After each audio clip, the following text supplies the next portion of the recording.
Hello दोस्तों, मैं अखिलेश चंद्र study first से आपका बहुत बहुत स्वागत करता हूं। दोस्तों, हम पढ़ रहे हैं एनसीईआरटी कक्षा 6 भूगोल, जिसका नाम है पृथ्वी हमारा आवास, और चैप्टर का नाम है सौरमंडल में पृथ्वी। दोस्तों, इस चैप्टर को शुरू करने से पहले आपसे कहना चाहता हूं कि आप मेरे चैनल को लाइक, शेयर और सब्सक्राइब जरूर कीजिएगा। तो चलिए दोस्तों, हम बात करते हैं सौरमंडल में पृथ्वी। आइए दोस्तों, सौरमंडल में पृथ्वी हम थोड़ा बहुत इस सौरमंडल के बारे में जान लेते हैं कि हम इस सौरमंडल में, इस ब्रह्मांड में हमारा सौरमंडल कहाँ पर स्थित है, उसके बारे में हम जान लेते हैं। दोस्तों, ये पूरा ब्रह्मांड है। इस ब्रह्मांड में असंख्य गैलेक्सियां पाई जाती हैं, असंख्य आकाश गंगाएं पाई जाती हैं। जिस गैलेक्सी पे हम रहते हैं उसका नाम है मिल्की वे दुग्ध मेखला। जिस गैलेक्सी पे हमारा सौरमंडल है उसका नाम क्या है? मिल्की वे दुग्ध मेखला। ठीक समझ गए होंगे कि इस ब्रह्मांड में हमारा जो स्थान है वो कहाँ पर है और उसका नाम क्या है। तो चलिए शुरू करते हैं। जब हम रात के समय आसमान की ओर देखते हैं तो हमें बहुत सारे तारे दिखाई देते हैं। कुछ तारे चमकीले होते हैं और कुछ तारे धुंधले होते हैं। कुछ तारों में टिमटिमाहट होती है, कुछ तारों में नहीं होती है। इन चमकीली वस्तुओं के साथ हम प्रतिदिन चंद्रमा को भी देखते हैं। यह अलग अलग समय पर अलग आकार तथा अलग स्थितियों में दिखाई पड़ता है। हम पूर्ण चंद्रमा को एक महीने में एक बार देख सकते हैं। यह पूर्ण चंद्रमा वाली रात या पूर्णिमा होती है। इसके 15 दिन बाद हम इसे नहीं देख सकते हैं। यह नए चंद्रमा की रात्रि या अमावस्या होती है। ठीक है दोस्तों, क्या कहा कि हम पूर्ण चंद्रमा को एक महीने में एक बार देख सकते हैं। यह पूर्ण चंद्रमा वाली रात या पूर्णिमा होती है। इसके 15 दिन बाद हम इसे नहीं देख सकते हैं क्योंकि यह लुप्त हो जाता है, और यह नए चंद्रमा की रात्रि को अमावस्या कहते हैं। ठीक, देखिए दोस्तों, इसको हम इस प्रकार समझते हैं। देखिए दोस्तों, जब आसमान में पूरा चांद होता है, पूरा चंद्रमा होती है, तो उसको हम पूर्णिमा कहते हैं। जब ये धीरे धीरे लुप्त हो जाता है तो उसको क्या बोलते हैं? अमावस्या कहते हैं। ठीक है दोस्तों, समझ गए होंगे पूर्णिमा और अमावस्या को आप भली भांति समझ गए होंगे। अब हम चलते हैं अगले नेक्स्ट टॉपिक पे। खगोलीय पिंड। खगोलीय पिंड किसे कहते हैं इसके बारे में हम पढ़ते हैं। सूर्य, चंद्रमा तथा वे सभी वस्तुएं जो रात के समय आसमान में चमकती हैं उसे हम खगोलीय पिंड कहते हैं। ठीक, सूर्य, चंद्रमा तथा वे सभी वस्तुएं जो रात के समय आसमान में चमकती हैं वे खगोलीय पिंड कहलाते हैं। बात करते हैं तारे की। जो खगोलीय पिंड बड़े आकार वाले होते हैं तथा गर्म होते हैं। ये गैसों से बने होते हैं। इनके पास अपनी ऊष्मा तथा प्रकाश होता है जिसे वे बड़ी मात्रा में उत्सर्जित करते हैं। इन खगोलीय पिंडों को तारा कहते हैं। सूर्य भी एक तारा है। यह भी गर्म होता है। इसके पास ऊष्मा है, प्रकाश है। ठीक, ये भी बड़ी मात्रा में ऊष्मा को उत्सर्जित करता है, इसलिए सूर्य भी क्या है? तारा है। समझ गए दोस्तों। अब हम बात करेंगे नक्षत्र मंडल की। हम जब आसमान में देखते हैं तो हमें वहां विभिन्न प्रकार के समूह दिखाई देती है।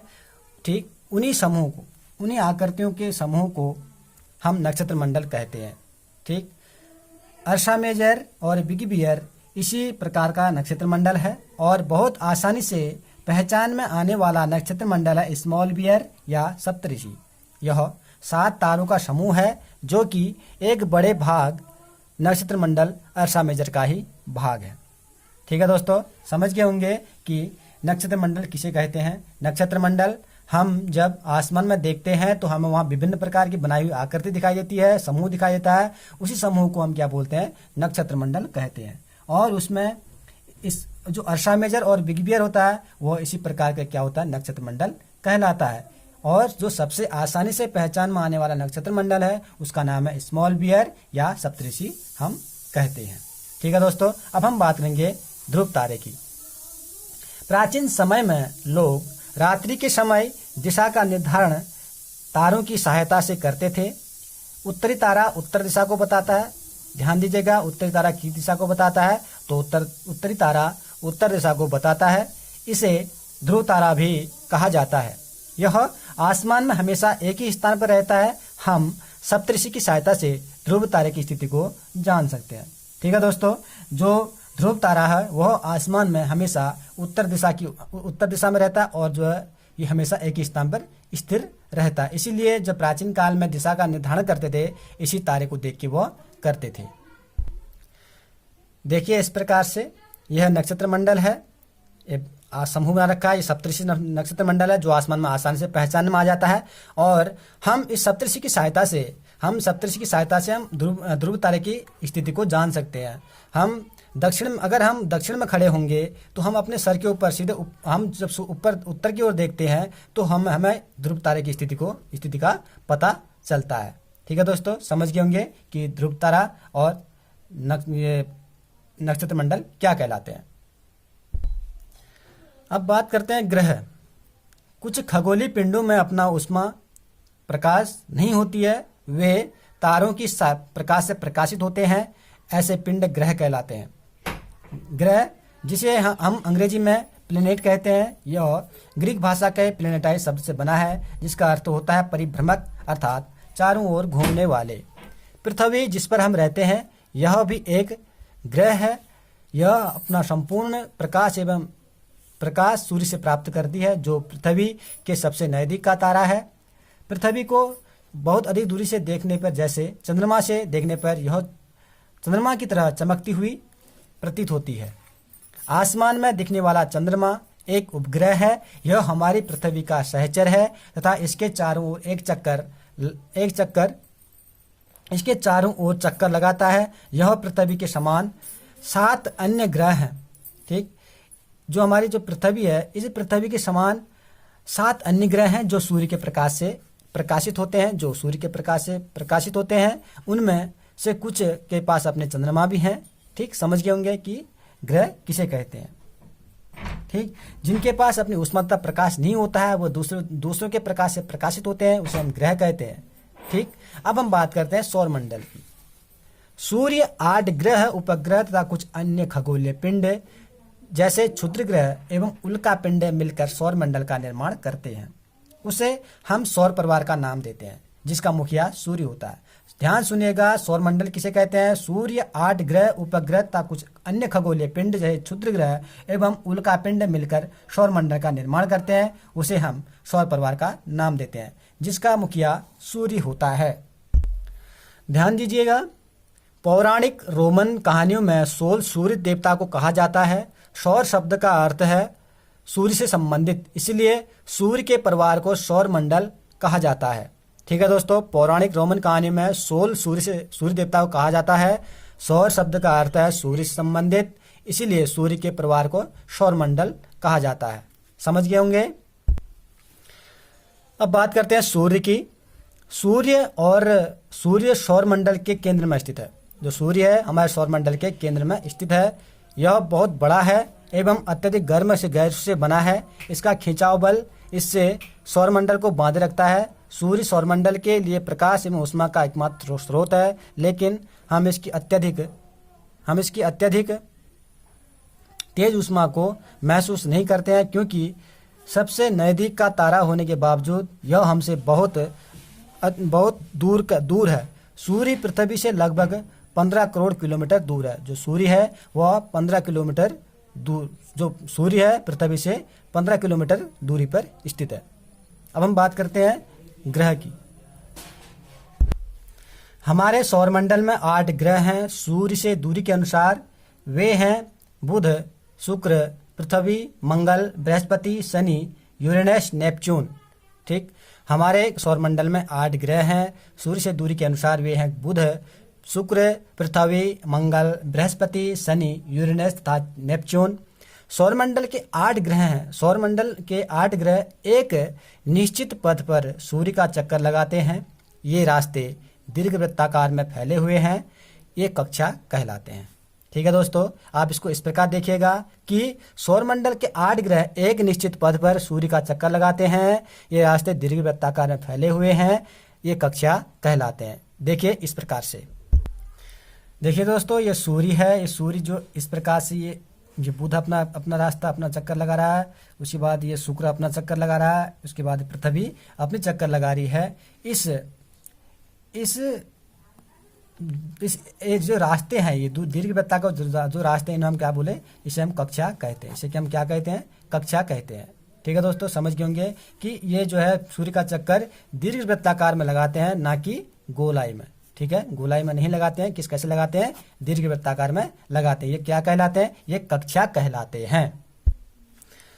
बुध सूर्य के सबसे नजदीक का ग्रह है। बुध सूर्य के सबसे नजदीक का ग्रह है। ठीक, अब हम बात करते हैं शुक्र की। शुक्र को पृथ्वी का जुड़वा ग्रह माना जाता है क्योंकि इसका आकार एवं आकृति लगभग पृथ्वी के ही समान है। इसे पृथ्वी की बहन, भोर का तारा, सांझ का तारा और चमकीला तारा भी कहा जाता है। ठीक है, शुक्र को पृथ्वी का जुड़वा ग्रह माना जाता है क्योंकि इसका आकार एवं आकृति लगभग पृथ्वी के ही समान है। इसे पृथ्वी की बहन, भोर का तारा, सांझ का तारा और चमकीला तारा भी कहा जाता है। अभी तक प्लूटो भी एक ग्रह माना जाता था, परंतु अंतर्राष्ट्रीय खगोलीय संगठन ने अपनी बैठक में 2006 में यह निर्णय लिया कि जो कुछ पहले खोजे गए ग्रह हैं उनको ग्रहों की श्रेणी से हटा दिया जाता है। ठीक है दोस्तों, क्यों हटा दिया जाता है, क्योंकि वे अन्य ग्रहों के चक्करों को बीच से काट देते थे, वो निश्चित पथ में अपना चक्कर नहीं लगाते थे, इसीलिए उनको जो है ग्रहों की श्रेणी से हटा दिया गया। बृहस्पति, शनि तथा यूरेनस के चारों ओर छल्ले हैं। ये छल्ले विभिन्न पदार्थों के असंख्य छोटे छोटे पिंडों से बनी पट्टियां हैं। ठीक, किसके पास छल्ले हैं, बृहस्पति, शनि तथा यूरेनस के चारों ओर छल्ले होते हैं। ये छल्ले किसके बने होते हैं, ये छल्ले विभिन्न पदार्थों की असंख्य छोटे छोटे पिंडों से बनी पट्टियां हैं।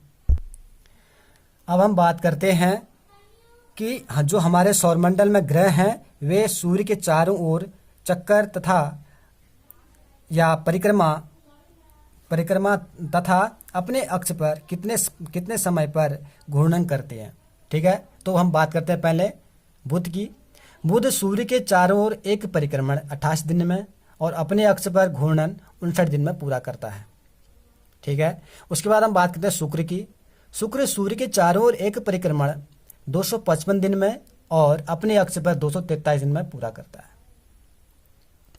पृथ्वी सूर्य के चारों ओर एक परिक्रमण 365 दिन में और अपने अक्ष पर परिघूर्णन 1 दिन में पूरा करता है, अर्थात 24 घंटे में। ये 24 घंटे नहीं है, ये 23 घंटे 56 मिनट कुछ सेकंड है। उसके बाद हम बात करते हैं मंगल की। मंगल सूर्य के चारों ओर एक परिक्रमण 687 दिन में और अपने अक्ष पर घूर्णन 1 दिन में पूरा करता है। ठीक, ये जो 4 ग्रह हैं, बुध, शुक्र, पृथ्वी, मंगल, ये जो 4 ग्रह हैं इनको जो है आंतरिक ग्रह कहलाते हैं और ये सूर्य से बहुत नजदीक होते हैं और ये 4 ग्रह चट्टानों से बने होते हैं। ठीक है दोस्तों, ये ग्रह जो आंतरिक ग्रह कहलाते हैं, कौन, बुध, शुक्र, पृथ्वी, मंगल, और ये सूर्य से नजदीक ग्रह हैं और ये ग्रह चट्टानी ग्रह कहलाते हैं। अब हम बात करते हैं बृहस्पति की। बृहस्पति सूर्य के चारों ओर एक परिक्रमण 11 साल 11 महीने लगभग 12 साल और अपने अक्ष पर यह घूर्णन 9 घंटे 56 मिनट पूरा करता है। ठीक है, सबसे तेजी से अपने अक्ष पर घूर्णन कौन सा ग्रह करता है, तो हमारा उत्तर होगा कि बृहस्पति, 9 घंटे 56 मिनट। उसके बाद हम बात करते हैं शनि की। सूर्य के चारों ओर एक परिक्रमण 29 साल 5 महीने और अपने अक्ष पर घूर्णन 10 घंटे 40 मिनट में पूरा करती है। यूरेनस सूर्य के चारों ओर एक परिक्रमण 84 साल, अपने अक्ष पर घूर्णन 17 घंटे 14 मिनट में। उसके बाद हम बात करते हैं नेपच्यून की। यह सूर्य के चारों ओर एक परिक्रमण 164 साल और अपने अक्ष पर घूर्णन 16 घंटे 7 मिनट में पूरा करती है। अब हम बात करते हैं बृहस्पति, शनि, यूरेनस, नेपच्यून को बाह्य ग्रह कहते हैं। ठीक, ये ग्रह सूर्य से बहुत दूर हैं तथा बहुत बड़े आकार के हैं और एक गैसीय और तरल पदार्थों के बने हुए हैं। ठीक है दोस्तों, ध्यान दीजिएगा, बृहस्पति, शनि, यूरेनस, नेपच्यून को बाह्य ग्रह कहते हैं। ये ग्रह सूर्य से सब दूर के ग्रह हैं तथा बहुत बड़े आकार के हैं और गैसीय और तरल पदार्थों से बने हुए हैं। ये हमारे सौरमंडल का चित्र है। हमारा सौरमंडल इस प्रकार से दिखाई देता है। ठीक, हमने जब सूर्य की बात की थी तो सूर्य जो है हमारे सौरमंडल के मध्य में है, केंद्र में स्थित है। यह बहुत अत्यधिक गर्म है और बहुत बड़ा है, एक बहुत गैसों से बना हुआ है। ठीक, उसके बाद हमने ग्रहों की बात की हमने बुध की बात की, शुक्र की बात की, पृथ्वी, मंगल। ठीक, तो जो ये चार ग्रह हैं बुध, शुक्र, पृथ्वी और मंगल, इनको आंतरिक ग्रह कहलाते हैं। ठीक, ये ग्रह कैसा कहलाते हैं? आंतरिक ग्रह कहलाते हैं। ये सूर्य से नज़दीक के ग्रह कहलाते हैं और ये सूर्य से नज़दीक के ग्रह कहलाते हैं और ये चट्टानी ग्रह कहलाते हैं। ठीक है, क्योंकि इन ग्रहों में चट्टान होती हैं। इन ग्रहों में क्या होती हैं? चट्टानें होती हैं। वो और उसके बाद सूर्य से दूरी के हिसाब से सबसे पहले बुध आता है, फिर शुक्र आता है, फिर पृथ्वी आती है, फिर मंगल, फिर उसके बाद बृहस्पति, शनि, यूरेनस और नेपच्यून। ठीक, सबसे दूर कौन है? नेपच्यून। उसके बाद सबसे पास कौन है? बुध। ठीक, उसके बाद आकार के हिसाब से बात करें तो सबसे पहले बृहस्पति, उसके बाद शनि, फिर यूरेनस, नेपच्यून, फिर पृथ्वी, फिर शुक्र, फिर मंगल, फिर बुध। ठीक है दोस्तों, उसके बाद हम ये इस बात का ध्यान दीजिएगा कि जो ये चार ग्रह हैं पीछे के, उल्का पिंड, क्षुद्र ग्रह पट्टी से जो नीचे पीछे के जो चार ग्रह हैं उनको बाह्य ग्रह कहलाते हैं। ये ग्रह सूर्य से बहुत दूर हैं और बहुत बड़े आकार के होते हैं। ठीक है, उसमें वो कौन कौन से हैं? वो पहला जुपिटर, बृहस्पति, शनि और यूरेनस और नेपच्यून। ठीक, इनको बाह्य ग्रह कहते हैं। इनको बहुत ये बड़े ग्रह हैं और आकार के हिसाब सबसे बड़ा ग्रह कौन सा है? बृहस्पति। ठीक, उसके बाद शनि आता है, फिर यूरेनस, फिर नेपच्यून। ये जो चार, इस प्रकार से आप देख सकते हैं कि इस क्षुद्र पट्टी से जो चार ग्रह हैं क्रमशः जुपिटर, शनि और यूरेनस और नेपच्यून। उसके बाद फिर हम 5 नंबर में आता है पृथ्वी। फिर पृथ्वी के समान है कौन? शुक्र। चूंकि इस आकार और स्थिति एक समान है, इसको पृथ्वी का जुड़वा बहन भी कहा जाता है, क्योंकि एक दूसरे ये पृथ्वी और शुक्र एक समान है, दोनों के दोनों एक समान से लगते हैं। इसलिए जो है 5वें नंबर में कौन आया? पृथ्वी के बाद कौन आया? फिर शुक्र के बाद मंगल, फिर उसके बाद बृहस्पति। ठीक, उसके बाद बृहस्पति, शनि और यूरेनस के पास चारों ओर छल्ले हैं। ठीक है, इनके चारों ओर क्या है? छल्ले हैं। इस प्रकार से रिंग जो होती है इसे हम छल्ले बोलते हैं। किन किन ग्रहों के पास छल्ले हैं? तो हम बोलेंगे बृहस्पति, शनि और यूरेनस के पास क्या है? छल्ले होते हैं। ठीक है दोस्तों, हम समझ गए हैं कि हमारे सौरमंडल में हमारा सौरमंडल क्या क्या है और कैसे। उसके बाद बड़े आकार के हिसाब से हमने पढ़ लिया। अब दूरी के हिसाब से हम देखते हैं कि सबसे दूर कौन है? सबसे दूर नेपच्यून, फिर यूरेनस, फिर शनि, फिर उसके बाद बृहस्पति, मंगल। ठीक, उसके बाद फिर पृथ्वी, फिर शुक्र, फिर बुध। ठीक, शुक्र को चमकीला ग्रह भी कहते, चमकीला ग्रह भी बोलते हैं, चमकीला तारा भी बोल सकते हैं इसको। ठीक है, अब आगे बढ़ते हुए दोस्तों, हाँ, ये बात ध्यान दीजिएगा, जो इसमें जो छोटे छोटे पत्थरों के जो टुकड़े हैं इसे हम क्षुद्र पट्टी बोलते हैं। ठीक है, हम इसको आगे पढ़ेंगे एक बार। उसको पहले मैं आपको थोड़ा बहुत इसको समझा देता हूँ कि जो ये क्षुद्र पट्टी है, यह वैज्ञानिक के अनुसार यह एक ग्रहों से टूटे हुए भाग हैं जो एक निश्चित पथ पर सूर्य का जो है अपने पथ क्या लगाते हैं? भी सूर्य के चक्कर लगाते हैं। ठीक है, ये क्या है? क्षुद्र पट्टी कहलाती है। ठीक, क्षुद्र पट्टी किन किन ग्रहों के बीच में, कक्षा के बीच में पाई जाती है आएगा तो हम बोलेंगे मंगल और बृहस्पति के कक्षाओं के बीच में पाया जाता है। दोस्तों, इसको आगे पढ़ेंगे, उसके बाद एक बार और दिखाएंगे आपको। ठीक, अब आगे बढ़ते हैं।